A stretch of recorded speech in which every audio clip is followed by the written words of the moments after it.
Yeah, this game is really good.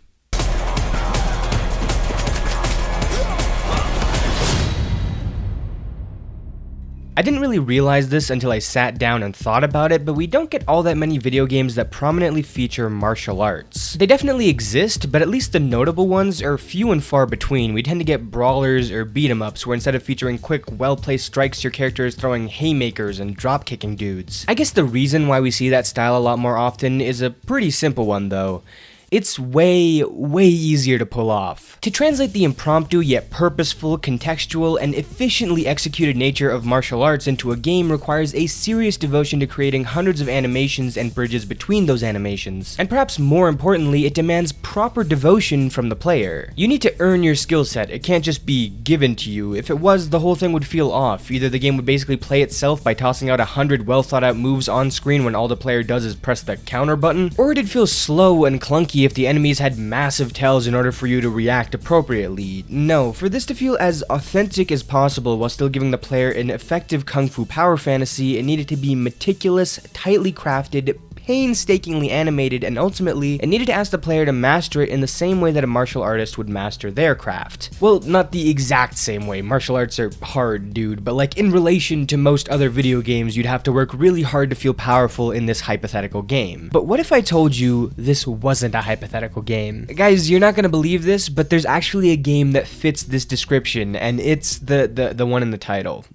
Wait, this whole surprise reveal sounded a lot better in my head. In my opinion, Sifu is the perfect kung fu game because even the frustration that you can feel towards it emerges from a structure that mirrors the idea of mastery and discipline that are so crucial to the art in real life. I'm about to explain that structure, but if you already know about it through other reviews or something, then feel free to skip to the next chapter in the progress bar. Sifu, like Deathloop a few months prior, takes the basic idea of a roguelike structure and decides to tweak it for its own purposes, creating a bit of a hybrid end product that feels unique in its form. Sifu has 5 levels, all of which are a genuine joy to experience and just to look at, to be honest, but for this review I'm only going to be showing the first 2 because I want to keep the later areas as secret as possible. When you start the game on level 1, chances are you're going to die within a pretty short period of time, and when that happens, you don't go back to a checkpoint. Instead, you're met with an upgrade screen and are plopped right back to the exact same spots. With the same amount of enemies around you as they were the instant that you died, the same amount of people dead, it's all the exact same. The thing is, every time this happens, you get older in-game. And the idea behind this is pretty interesting. Essentially, you have this magic amulet that refuses to let you die, but even it has its limits. The first time you die, you get a death counter of 1, so you're sent to this upgrade screen, you see a death counter of 1, you age up 1 year, and then you go back and kick some ass. But let's say, shortly after, it's you whose booty is getting smacked around, and you die again. Well, then you go to this upgrade screen, you get a death counter of 2, and you age up 2 years. Every death increases the death counter by 1, so in theory, the first time you die, you turn 21, the second time you turn 23, the third time 26, the fourth 30, etc. But working in your favor is the fact that killing certain tough enemies reduces the death counter by 1. So if you die, get a death counter of 1, die, get a death counter of 2, and then kill a tough enemy, your death counter will go down. Meaning the next time that you die and tack on a death counter, your total years aged will be 2, not 3. This means that just as punishing as the system can be, its effects can also be reduced if you're on a roll at any time. Eventually, inevitably, you're gonna get too old. Once you hit any point above 70, you're on your last legs, and the last death will kill you for good. You're likely to hit it fast too, because with your age you become better at your craft and hit harder, but you also lose your health because you're a wrinkly old man. So a couple pops to your temple and you're sleeping with the birds. Now, what exactly does that mean? Well, this is where the more unique elements of this game structure come into play, because you don't necessarily go back to the beginning. If you die fully within the first level, you do start at the beginning of that first level, though depending on if you got to a certain point in that previous run, you might have unlocked a shortcut that makes the next run easier. You're now at a clean slate. None of the upgrades that you bought last run are going to matter unless you do something specific that I'll explain in a sec. You're free to basically try this again. If you beat level 1 at any age, then congratulations, you've unlocked level 2, but your age and death counter have now been saved for the end of level 1. If you die during level 2 in this run, you have the option to play level 1 again, or just start with level 2, but the thing is, if you start at level 2, you start with that saved age and death counter. So if you beat the first boss at age 60 with a death counter of 7, and then you die in level 2, when you start this level up again, you will start at age 60 with a death counter of 7. The only way that you can give yourself a better starting place is by going back to level 1, playing through it again, and trying to beat it with less deaths. If you do that, that'll be your your new forever starting point in level 2, but if you don't beat it, say you do worse, then you'll retain your previous best level 1 run. You won't ever be able to make your starting point worse. It's kind of like those tests where the teacher only counts your grades if they improve your marks and they drop it otherwise. Now, that was kind of a long explanation, but it was necessary because the structure of this game demands mastery. On your first playthrough, there's no way you're going to be able to beat the game if you start level 2 at age 60. Hell, you won't even be able to beat level 2. You'll have a hard time beating level 2 if you start at age 30. Level 2 is hard as hell. That means you gotta go back and play level 1 over and over until you get to a reasonable age at the end, having taken a very minimal amount of deaths, and then you'll be able to move on. More than likely, you'll take some time beating level 2, and when you do, you'll probably have survived by the skin of your teeth, which just isn't good enough. You can't really beat the game if you're starting level 3 at age 68, so you go back and do it again and again and again until you prove to the game that you've mastered the level and there was no luck involved. There was no helpful RNG here. You skillfully made your way through that area and you came out on top with minimal damage. This is where the split comes with Sifu, because frankly speaking, a lot of people aren't going to be too fond of this. It's honestly pretty damn difficult. From the moment you pick up this game, you're in a cycle of repetition that features these same areas and enemies and bosses every single time. There's no randomized upgrades or procedural generation. It's the same thing over and over. That sounds like a bad thing, and to some people it absolutely will be, but there's two things that really made me love this so much.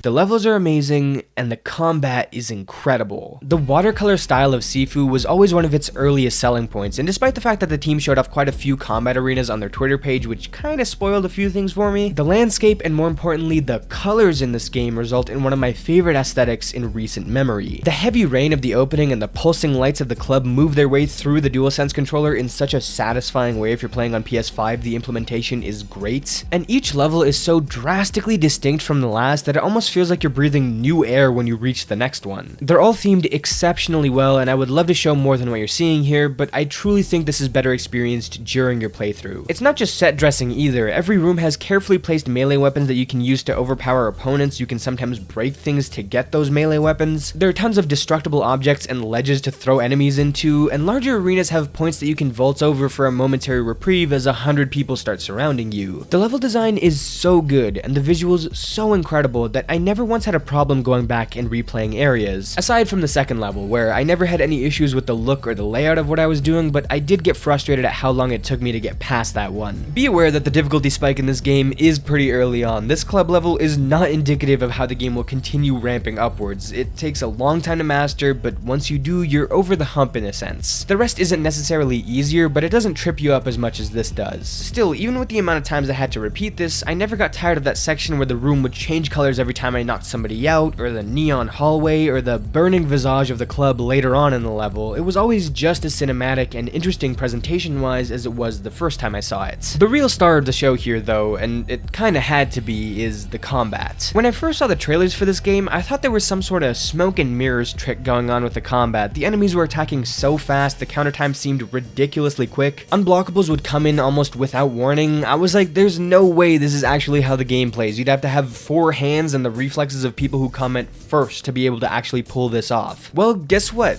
This was totally real. The game basically tells you, like, yeah, this shit's hard. Figure it out. I mean, alright, if you say so. Okay, alright, jeez, no, can you not? Okay, I don't like this. Please stop. Can you let me what the hell, game? Part of figuring out how to deal with enemies, particularly bosses and mini-bosses, is pattern recognition. You have to be paying attention to when certain attacks come in a combo to be able to avoid it effectively. But other than that, you really just need to get a lockdown on parry timings and how to evade, which is like a multi-step process for dodging, which is so involved and fun to pull off, but also requires a bit more patience than parries because they can't really rack up the enemy's posture. Sifu's health and posture mechanic is very reminiscent of Sekiro, but arguably this game is more unforgiving with its timing and tells. And that means that for you to succeed, you need to put in the work, and when you do succeed, it looks absolutely incredible. Basic attack combos and finishers are fun enough just because of how many animations there are, how difficult it can be to string a long combo together while also deflecting and evading enemies, and how many tools can be used to wreak havoc in this game. But the more you go along, the more you're able to truly weave in and out of fighting different enemies in a group, and you can create fight fight scenes that look better than most choreographed scenes in an action movie. Sloclap did their due diligence and then some in creating expertly mocapped and silky smooth attack animations and transitions. And when you combine that with the special upgrades that give you the ability to kick stuff off the ground into people's faces, run in for a slide kick, throw a crazy counter after a deflect, and a dozen more moves that give this game a fair number of combos, the result is a system that's as satisfying to see and experience as Arkham with the level of control and intent of a FromSoft game. I think it was honestly just as fun for me to watch my brother play this game as it was for me to play it myself, because I appreciated even more just how visually stunning this game was in both combat and environments. The upgrades that you can unlock have a bit more complexity than I mentioned. You can put XP into something you already unlocked during your current run to work towards saving it as a permanent upgrade, for example, but really explaining every ounce of this game seems superfluous in comparison to the discussion around its foundations. Sifu allows you to experience the power of being a kung fu master, complete with the epic revenge tale, the wonderfully cinematic nature of the backdrop, and the jaw-dropping elegance of the combat, but none of that can be accomplished if you don't put in the effort to repeat and improve and repeat and master every ounce of what it has to offer, reflecting the messages of martial arts movies in a brand new interactive way that will alienate some but absolutely delight others. It's the perfect kung fu game, not just because of what it gives you, but what it demands from you. And although I do sympathize with people who wanted this game to be more accessible, this is an experience that has never really been presented before, and it was fine-tuned to provide the exact experience that it ultimately delivered. And as unfortunate as that is for a certain group of people, this game could not have pulled off what it wanted to do if it didn't present the challenge that it did. Barring one very irritating bug where I got stuck in a pillar during the second boss when I was doing a really good run of that level, and the fact that the camera can get caught in places sometimes, which is a bit annoying, this game is polished to perfection, absolutely gorgeous, grueling, and mesmerizing. And if its demands don't scare you off, I think it's absolutely a game worth buying, because in what looks to be one of the most stacked years we've ever seen in gaming, I think this is going to be tough for me to not have in my top 5. Check out Sifu, it's really worth your time. Also check out